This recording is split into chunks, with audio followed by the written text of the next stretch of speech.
So WWE TLC 2014 is coming up this Sunday. Excuse me.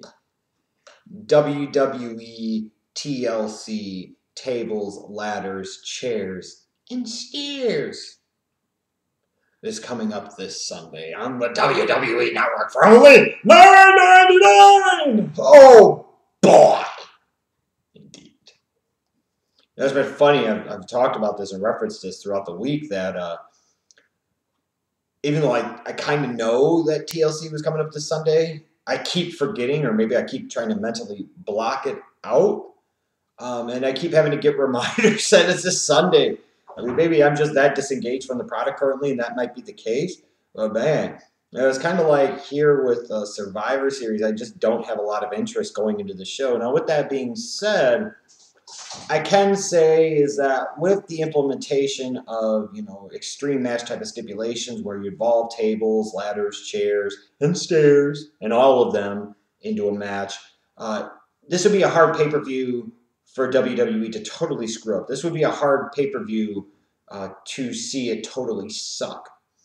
Because you would think to the crowd that really has nothing more to grasp onto at this point other than the in-ring action, that the in-ring action would be at least enough to deliver and make you think that this is a solid show.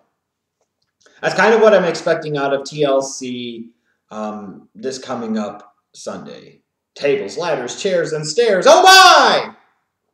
Oh my, indeed. Michael Cole, you're not fucking Dick Enberg, so stop saying that shit. Come up with a new phrase, damn it. Oh my! Vintage. Shut up. Anyways. So when I look at this show, like I said, I expect it will be an okay show from the in-ring components, the in-ring aspects of it. How well is this going to set the table for Royal Rumble and for the beginning portions of 2015 as we start to get on the path to WrestleMania? I don't know about all that. But, there's still my frustrations when I look at this on as a show before it happens, like the New Day versus the Dust Devils on the pre-show. You bring Xavier and Kofi and Big E onto TV finally as a group, and this is what you fucking get. This looks like shit that has legitimately been booked by Michael Hayes, Triple H, and Vince McMahon. It is, they want the darkies, they're getting the darkies the way we want them to get the darkies. That's exactly the way this fucking comes across. It just pisses me off to no fucking end. I mean, it legitimately, if you're a young black kid today and you actually watch this project for whatever reason, why in the fuck would you ever want to get into professional wrestling? What would ever make you think that you would be taken seriously or legitimately? And hence these guys are wrestling on the pre-show. And then we get to the actual card itself. One thing I do like is that several of the titles are actually being defended on the show. Of course, not the major title. Why would we want to have that there? But, 4 out of the 5 titles, and I guess that ain't bad. Just ain't got the big one again.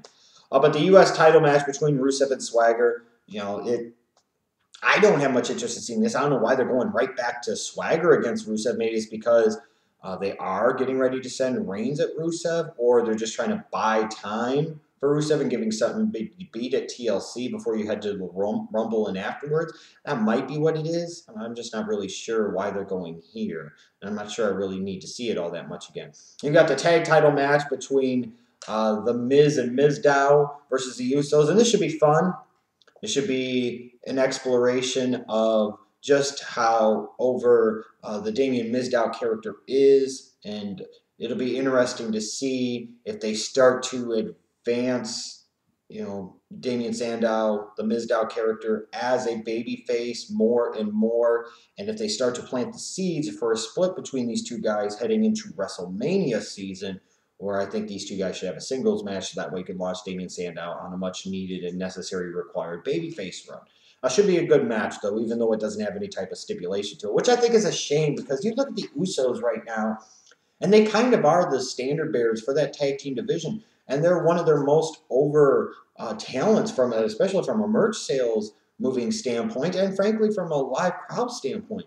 These guys have a cool look. They've got an okay gimmick. They move merch. They entertain people in their matches. You would think at a TLC that you would have done a good enough job as a company to build enough of a tag team division or to give these guys somebody to work with where they could have a fucking TLC match and you could really make them big stars.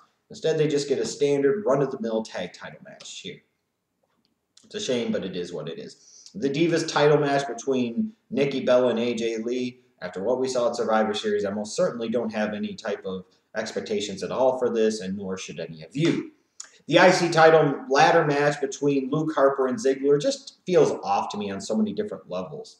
You know, I don't know why Harper is the IC champion. That makes zero fucking sense to me. I don't know why Ziggler, after being the one to get the decisive pinfall victory at Survivor Series, is relegated back to the IC title level here against Luke Harper. Just a lot of things about this don't make much sense to me. But again, I'm sure because it involves Ziggler especially and somewhat Harper, that this will be a match that people are going to love and they're going to jizz all over, and that's fine. It probably will deliver something okay in the ring, but only from that in-ring component. When you look at the bigger picture, why the fuck is Luke Harper the IC champion? And why the fuck would you sit there and do this with Dolph Ziggler at Survivor Series just to follow it up and have him wrestle for the IC title at TLC? Just doesn't make any sense. The chairs match between Ryback and Kane. You know, this has the chance to suck because it has Kane in it, and now Kane has become the anti-heater. Anything that has heat to it, he manages to suck it right out of it. With that said, though, it is a chairs match, so maybe I'll get some pleasure out of seeing Kane get beat repeatedly with chairs. That might be enough to carry the day for me. It's been very interesting, though, to see that Ryback is much more unanimously over as a babyface, and more people seem to really like him. And I think that's in part because now that he kind of got screwed by the WWE machine, he feels a little bit more like some of the other guys, and he doesn't feel like the overpushed monster that many of you thought he was in 2012. And that's just been kind of interesting for me to see. People have seen that he got this monster push, but they didn't go all the way with him. Then they turned him heel for dumb dick reasons. Then they buried him, and then he was gone for a period of time. Now he comes back, and people are much happier to see him. I like that. I think that's kind of cool. There's a match on this card, though, that I am kind of curious to see. And it's the stairs match between Rowan and Big Show. For some reason, I think this match could actually deliver. For some reason, I think this match might actually surprise people.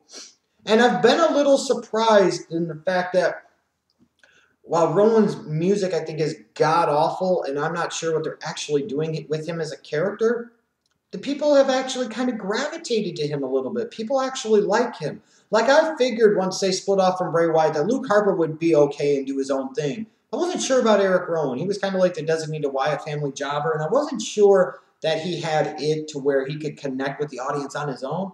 But he surprised me a little bit in a pleasant way and in a good way. And I'm glad to see it. You know, he's getting a chance. The fans, the crowd, they're giving him a chance. And he's being given a chance here, and I hope he takes the most of it, and I hope that WWE does the most with it here and gives him the victory over the Big Show here. And they go with this guy a little bit. I'm not talking about him ever going to be a main eventer. He doesn't have that type of talent. But he can have a spot. He can have a role. And again, the people seem to like him. They're connecting with him. They're gravitating to him a little bit. So why not give the fans something to work off of here with this? You know, Rowan, I think, could do something here. A little bit of something. And this is a good showcase match for him to see what he's kind of got and see just how well he can connect with the fans during a match. I think this could actually work surprisingly well, even though it involves another dumb dick heel turn by the Big Show. Then we get to kind of what you would think would be the two featured marquee matches on this show. The TLC match between Ambrose and Wyatt should be really damn good. The storyline between the two of these guys isn't good. It has sucked. But this match should really deliver and be really damn good, especially if it involves a huge ladder spot through a table by Ambrose onto Wyatt or something along those lines. It would work even better if it was Wyatt doing it to Ambrose and then Ambrose got up and Wyatt went through the table. I mean, that would work even better. But this match itself should really deliver. The sad thing is this is a type of match that should main event, especially because it is a TLC match, and perhaps, maybe it will, perhaps I'll be surprised.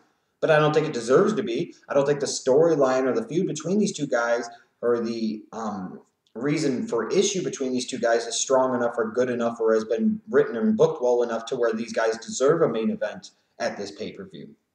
I do think that the main event of this pay-per-view does need to be Cena versus Rollins in the tables match.